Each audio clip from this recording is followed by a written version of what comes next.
What's going on, guys? It's Gendo here, and I'd like to welcome you back to another edition of my Pentagon slash Hexagon series.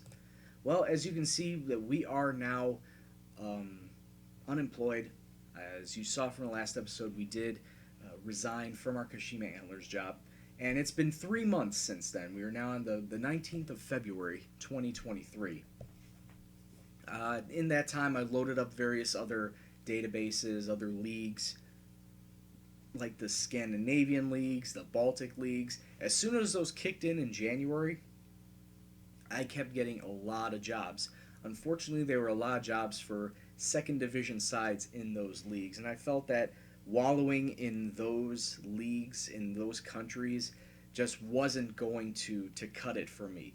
And I did it at Bay Olympic and San Luis, where I was able to get promotion, yes, but then just absolutely struggled in the Premier League. So I wanted something where I could develop players as well as have, well, I won't say a fast track to success, but at least on the right track. A club that's going in the upward direction on making it to a Champions League.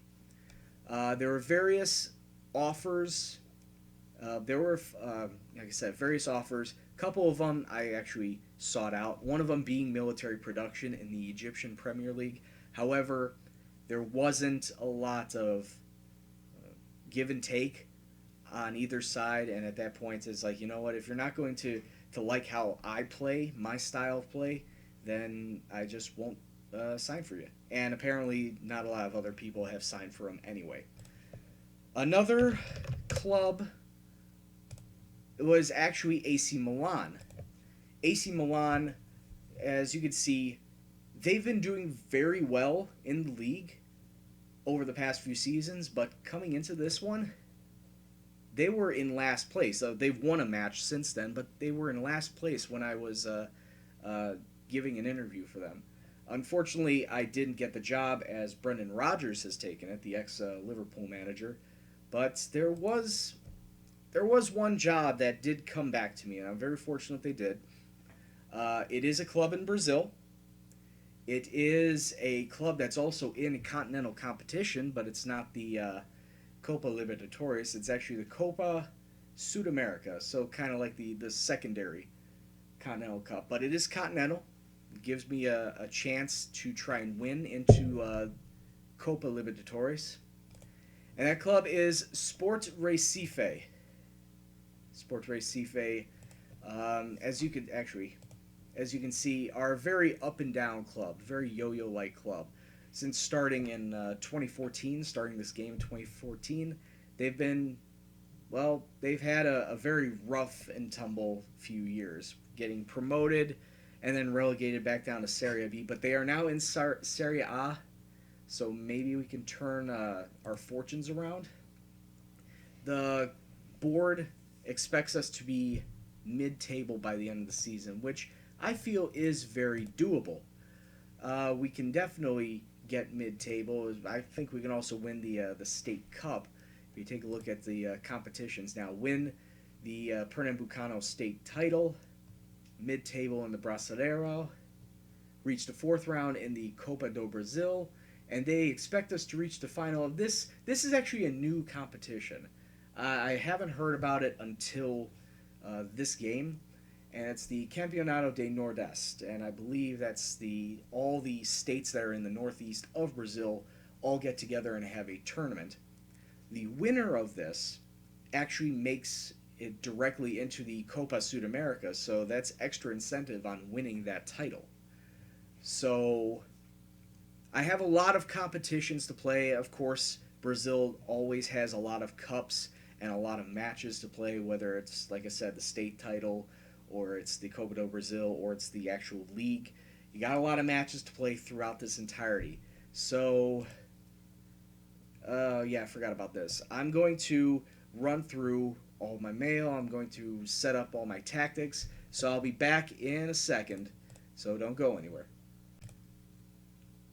Alright, and we're back. Got all the mail and the tactics stuff out of the way. Couple things before I get into this match with Porto in the State Cup competition. I would like to quickly gloss over the history as well as show you some of the players that I have on my squad. So taking a look at the club itself, like I said, not a lot of things to look at in the past few years. But taking a look at the history, they actually did win the Copa Sudamerica back in 2020. That was a year, and if I take a look at the stages, they defeated Vélez, surprisingly, in the final, 4-2 on aggregate. That's what put them into the Copa Libertadores, and they actually made it all the way to the second round, losing, I believe they lost to a Paraguayan side. I guess they weren't too great in the very next season, but several state titles. As you can see, they also won the Serie B, winning the Sudamerica and then winning the Recopa Sudamerica, which I think the Recopa Sudamerica is the Super Cup. I don't know. I'd have to look into that a little better. But yeah, that's they're great on the state level, but not so much on the national level, and that's what I'm going to try and do. I'm going to try and take them to that national level greatness. So then, taking a look at who we have actually on the squad, we have a lot of strikers. First and foremost, you're taking a look at that, and that's 8. 1, 2, 3, 4. That's actually 9 out-and-out strikers. Or I should say, that can be classified as a primary striker. They can play on the wings and AMC, but they are primary strikers. And then a couple of, AMC, midfield, and then a lot of defensive mids. I noticed in a lot of Brazilian sides, defensive midfielders are key. And then a good number everywhere else. I'd pick out the best players on each of the levels. There's only 2 goalkeepers anyway. We got Fabio here, who for 32 years old still looks pretty solid. Not very eccentric, not very pacey, but can definitely communicate with his back line and help stop a shot. And then his backup is 29 years old, Luan Poli. Not very physical, but I think has the same amount of speed as well as a shot-stopping ability as Fabio. But I'm still going to give Fabio the benefit of the doubt and make him the first-team goalkeeper. Then looking along the back line, we have Leandro, who is my vice-captain. Actually looks pretty solid. A lot of pace for a defender, which is really good going against some of these Brazilian strikers and whatnot. 14 on pace, 11 on acceleration, so a little weak on that side. Great mentals, and defensively solid as well. 15 on marking, 16 on tackling. All around, definitely the stalwart in the back line. Taking a look at another defender who's pretty well off, we have Guillaume Arana. He's 25 years old and almost the same stats as Leandro. 13 in pace, 14 acceleration. Great mentals there as well, and his defensive stats are good as well. 14 marking, 15 tackling. He's good at headers. He can get rid of the ball, and he's actually got surprisingly good finishing for a defender. In case he actually comes up on like corners and whatnot, I guess that's good for slotting the ball away. Then we come to the midfield where we reach Zumba. Zumba is only 22 years old, but he's actually the captain of my squad. That's because he has great leadership, 16 there, 15 in bravery, and he's pretty well determined too. Speed-wise, we have 14 there in pace and a 12 in acceleration. He's got good technicals. Like I said, most of the midfielders are defensive, so they're going to have better defensive stats than offensive.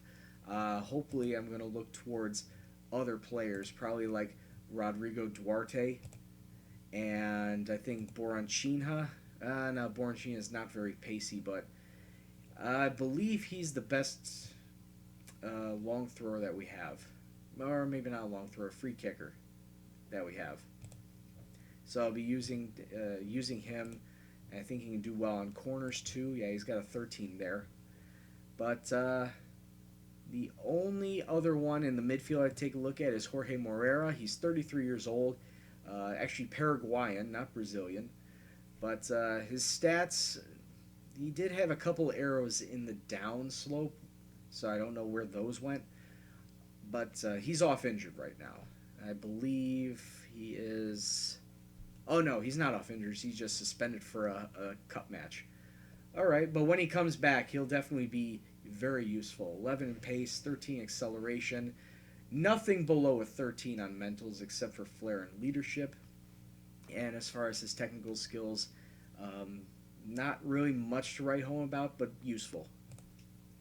And then we get to the vast amount of strikers that we have, or should I just say forwards, because I'm not going to use every single one as an out-and-out striker. Some of them are wingers, some of them, some of them are wingers, some of them can play AMC, but yeah, we're going to be using a vast majority of these players in some sort of rotation. But up top, I'm going to be using a player that apparently just signed with the club, is by the name of Everton. I like the name. Pace, a little left to be desired. 11 on pace, but his finishing is where he makes his money. 15 on finishing, 14 on first touch. He can definitely help us out in the box with a heading of 12, even though he's 5'11". But the one guy, I thought we had a tall guy. I mean, we have a tall defender, but Saulio. Actually, Saulio is who I was looking for. 25 years old, and he's a little better than Everton. I may actually have to start him, depending on how his conditions are. Actually, his condition's not good for this match, but I think I will start Saulio over Everton when the conditions are right. 13 on pace, 13 acceleration. Technicals and mentals are almost equivalent, but I think he has a little better in the finishing, so that's why I want to start him more than Everton. And then looking at some of the wingers, we have Nassim Nahar from Algeria, very pacey. Unfortunately, I wish his crossing ability was up just so I can have him used a little better. And actually, he should not be playing on the left if he's right-footed, so that's rather weird. Luciano should be playing on the left side. So yeah, I'll switch those up when we get to the formation screen. Also pacey, also a good attacker. I just love how I have all these options up front that we can go forward with, and I hope that we can score a lot of goals. So, all right, enough stalling. Let's get to this match versus Porto in Pernambucano. I hope I said that right. They're going to be playing what looks to be a standard Brazilian formation, this 4-4-2 with the two deep defensive mids. We're going to be testing this formation out. It's the good old 4-2-3-1, and I did say I was going to be switching these two up. So we're going to have Fabio in net, Bruno Fernandes as our right back, as you want to pause and take a look at his stats, Andre Rimalho, not very good on the speed, and then left back Guillaume Arana. And this will most likely be my starting formation when I use this. If I use the 4-1-2-1-2, I may start switching up some strikers and whatnot, but it's mostly going to be between the wide formation of the 4-2-3-1 and the narrow formation 4-1-2-1-2, depending on the situation. But getting back to this, it's time for the two midfielders. We'll have Rodrigo Duarte as well as Zumbi sitting in the midfield. Our three attacking mids will be Nassim Nahar, Octavio, who is 29 years old and, of course, not very defensive-minded if he's an AMC. Good pace, good attacking ability. I expect him to... he's got good vision as well, so hopefully he can pick out a pass to whoever is sitting up front. Luciano is going to be out on the left, and Everton is going to be sitting up front for today. So without further ado, let's kick off for our first ever match at Sport Recife. and hope to get some 3 points in this cup, cup group. All right, and here we go. Kicking off, we will be in our red and black hoops, and Porto will be in their white kits. I don't know if it's away or home, but right off the bat, Leandro to Nahar, down in the box. Wow, right away, getting all the way that deep into the area. Great for us. But we're trying to get as many points. Good shots, but even better. Hey, it's a Paulo Victor. How about that? Their keeper's name is Paulo Victor. But we're trying to get as many points as we can in this cup competition. This is only our 4th match, and that's a wicked tackle in the box. I'm very happy no foul was called there. But this is only our 4th match. We have several more opportunities to pick up points. I don't exactly know if the winner is determined after this stage. So I will figure that out and then come back to you on that next episode for that one. But getting back to this action, Octavio getting a pass to Nahar, passes it back into Everton. Ooh, what a save by the keeper named Paulo Victor for Porto. This is Porto's first attacking chance, down in the box, and we give up a penalty. There it is. After all those tackling, after all that bad tackling, we give up a penalty. And Porto's first shot, also on target, and it leads to a goal. I'm not exactly happy with what we've been doing.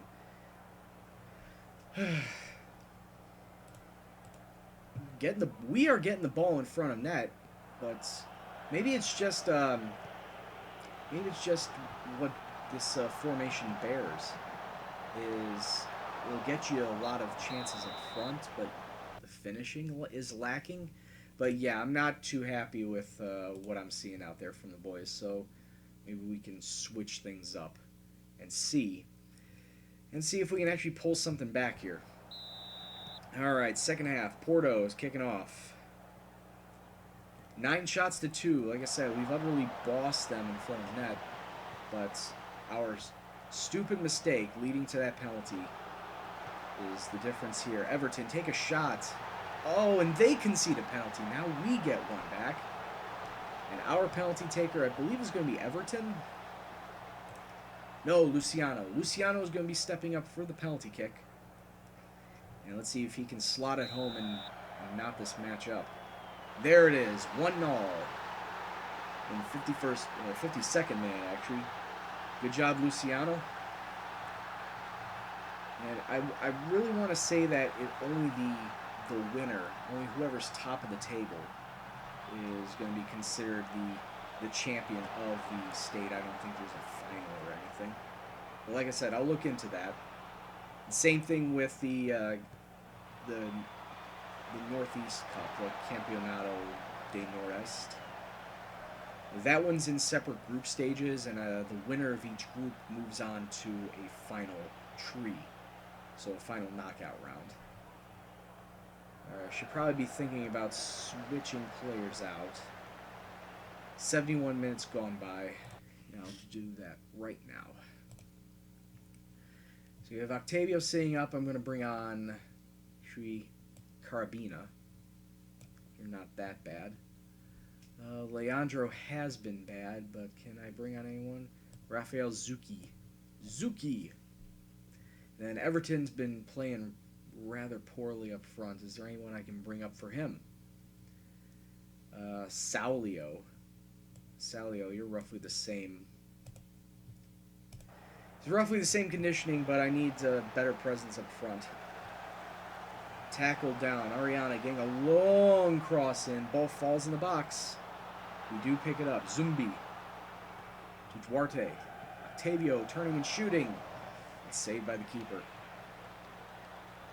As it stands, this will be our 4th consecutive draw out of 4 matches in the cup. So just tell everyone, just push forward. throw everything forward. More direct passing. Pass into space. Yeah. Alright, here we come. Zumbi. Trying to find space through the center. But picks out a bad pass. Our defense is back there. Come on, take it off of him. Good dispossess. We throw the long ball forward to Saulio. And it's another penalty. Porto concedes another penalty. And Luciano, can he step up for a brace of penalties? And can he give us the lead after 78 minutes? Steps up, buries it. Beautiful shot, Luciano. And it's 2-1 to Sport Recife. Alright, let's keep this up. Like I said, we've been absolutely dominating them. I'm really disappointed that both of the goals had to come from penalties, because I felt that we had a lot better chances in front of net. As Porto get a free kick in a dangerous area. Probably could have had another goal or two off of a normal attacking front, not just penalties. But here we come again. Zumbi to Luciano. Ooh, a dangerous tackle. I thought it would have been another penalty the way things were going. Get a corner in, but it's headed over the bar. 2 minutes left to go. 3 minutes of stoppage time. And they all go flying by. One more attack. One more free kick into the box. But that's it. It's full time. Sport Recife defeating Porto 2-1 to get their first win in this year's cup competition. State Cup competition. And yeah, it's good that we got the win. However, both goals coming off of penalties, not really well. I don't care if you're mad. We didn't do that well. So as it stands, here's the table. Santa Cruz is still sitting at the top with 10 points. Then you have Porto, who, like I said, surprisingly are in second place. We are third place behind them on goal difference, same points. Nautico are in fourth. Salguero is in fifth. And Central are sitting dead last. Like I said, I need to look into the rules to see if it is just only the first place team coming out of it actually wins the title and there's no final. Alright, so great way to start off my new campaign here at Sport Recife with a win. Winning's always good. Winning breeds confidence. And hopefully the team can actually take that going forward. So as you can see, as with the entire Brazilian season, it's the State Cups first, and then Copa do Brasil. We don't touch the Serie A until May 14th. That's 3 months from now. So I want to get through all the cups. Actually, I'll get through all the other cups, the State Cups and the Northeast Cup, but I will come back to LiveCom the first match of the Copa do Brasil. The first round against Paysandu. I believe Paysandu are a Serie B side. No, they went all the way down to Serie C. Wow. Okay, so when we come back, we're going to face off against Paysandu in Copa do Brasil. Until that time, I'd like to thank you all for watching. If you like what you saw, please hit the like button. Subscribe if you're new. Any comments, banter, questions, anything else, please leave it in the comment box below.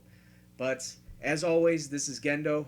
Once again, thank you very much for watching. I will see you in the next video. Take care, and peace out.